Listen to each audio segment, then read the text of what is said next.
और झारखंड में इन दिनों हरे रंग को लेकर हंगामा मचा है। शिक्षा विभाग की ओर से स्कूली बच्चों का ड्रेस हरा करने पर बीजेपी ने आपत्ति जाहिर की है। अब प्रदेश के शिक्षा मंत्री जगन्नाथ महतो ने कहा है कि बीजेपी को अगर हरा रंग से इतने नफरत है तो उनके पार्टी के झंडे में भी हरा रंग है, उसे निकाल कर पहले फेंक दे।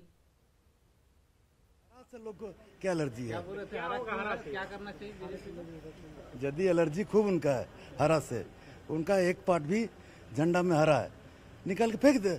खूब एलर्जी है तो हरा सब्जी नहीं खाए, हरा पसंद नहीं करे, खूब एलर्जी है तो। और मांडर विधानसभा उपचुनाव के लिए प्रचार का शोर थम गया है। अंतिम दिन प्रत्याशियों के साथ ही दिग्गजों ने भी प्रचार में जमकर पसीना बहाया और अपने अपने जीत के दावे किए। कल होने वाले मतदान के लिए आज डोर टू डोर कैंपेन की तैयारी की गई है।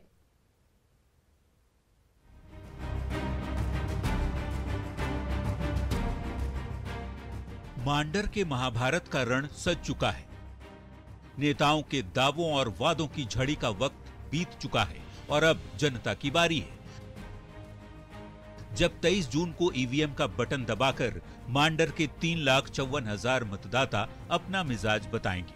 महज एक सीट के लिए हो रहे इस उपचुनाव में जहां सत्ताधारी गठबंधन की प्रतिष्ठा दांव पर लगी है, तो विपक्षी बीजेपी इसे हेमंत सरकार को आईना दिखाने का एक बड़ा मौका मान रही है। प्रचार के अंतिम दिन दोनों पक्षों के दिग्गजों ने जमकर पसीना बहाया। मांडर उपचुनाव को लेकर सबसे ज्यादा बीजेपी खेमा उत्साहित है। ध्रुवीकरण, जातीय ध्रुवीकरण के हिसाब से अगर लोग वोट करेंगे तो उसका परिणाम कुछ अलग दिखाई देगा। लेकिन अगर राज्य की परिस्थितियों पर वोट करेंगे, राज्य के डेवलपमेंट एजेंडे पर अगर कोई वोट करेंगे वहाँ की जनता, तो मुझे लगता है कि एक वोट का जो परिणाम आएगा वो अलग रहेगा। सियासी नजरिए से मांडर सीट काफी अहम है। विधानसभा चुनाव 2019 में गठबंधन के तहत ये सीट कांग्रेस के ने कांग्रेस से अपनी बेटी शिल्पी नेहा तिर्की पर दांव खेल दिया। वहीं बीजेपी ने अपनी पुरानी नेता गंगोत्री कुजूर को चुनाव मैदान में उतारकर मांडर के रण को महिलाओं का दंगल बना दिया। यूं तो इस उपचुनाव के मैदान में कुल 14 प्रत्याशी हैं, लेकिन मुख्य मुकाबला पूर्व विधायक बद्दू तिर्की की बेटी और कांग्रेस प्रत्याशी शिल्पा नेहा तिर्की और बीजेपी से गंगोत्री कुजूर के बीच माना जा रहा है। वैसे बीजेपी दावा कर रही है कि हेमंत सरकार मांडर में अपनी जमीन खो चुकी है। वो जनता के बीच जाने की स्थिति में नहीं थे जिस प्रकार से वहाँ की सरकार काम कर रही थी। फिर उनको जनता के बीच जाना है तो जनता के बीच जाने के लिए काम चाहिए, जनता का सेवा करना चाहिए। तो सेवा कोई कर सकती है, भारतीय जनता पार्टी कर सकती है।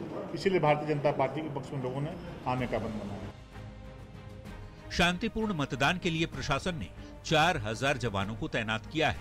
संवेदनशील और अति संवेदनशील बूथों पर विशेष व्यवस्था भी की गई है। बहुत सारे जो हमारे सेक्टर पार्टीज और जो हमारे जोनल पार्टी बनाए गए हैं, साथ ही पेट्रोलिंग पार्टी है।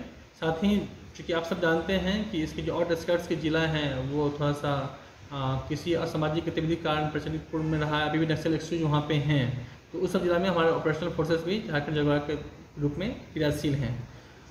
तो जो हमारी जो तैयारी है मुकम्मल है, पूर्ण हो चुकी है। हम उम्मीद करते हैं कि बहुत ही शांतिपूर्ण तरीके से चुनाव संपन्न होगा।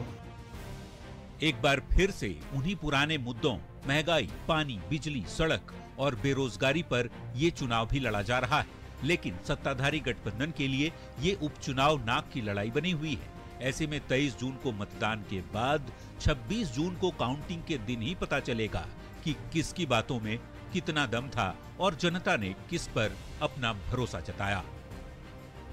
Bureau report, news 18।